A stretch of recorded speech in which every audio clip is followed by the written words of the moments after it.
Have you ever wondered why some people bounce back from knee injuries faster than others, or how to avoid an ACL injury altogether? Well, today we are going to reveal a hidden secret that is game-changing. In this video, we'll dive into the fascinating world of static stability on a dynamic surface.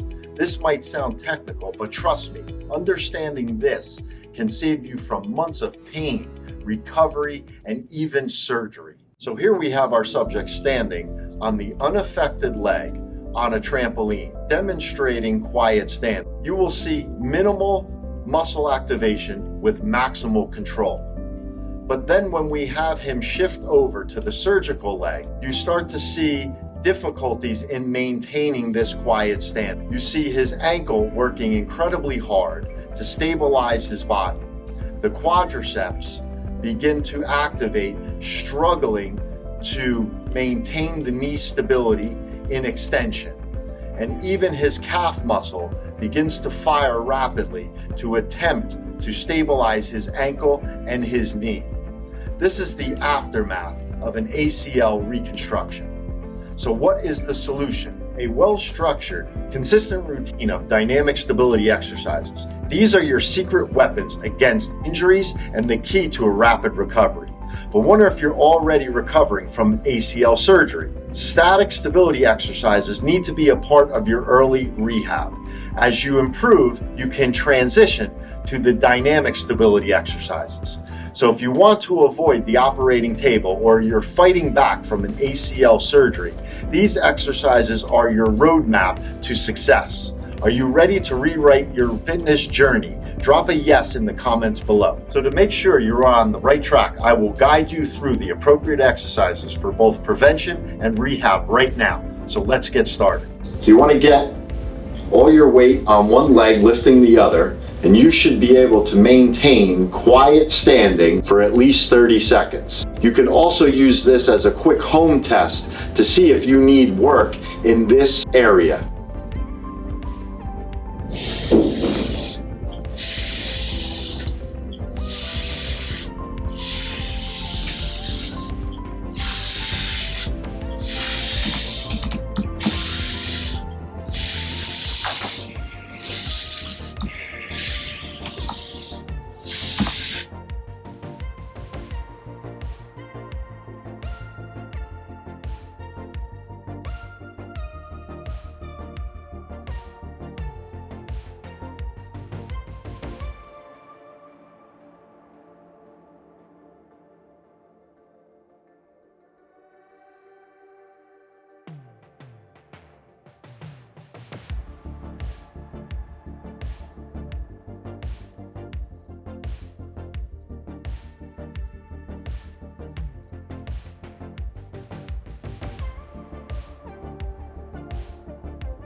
If you enjoyed the video, click the link button, share with your friends and family, and subscribe to the page for content like this.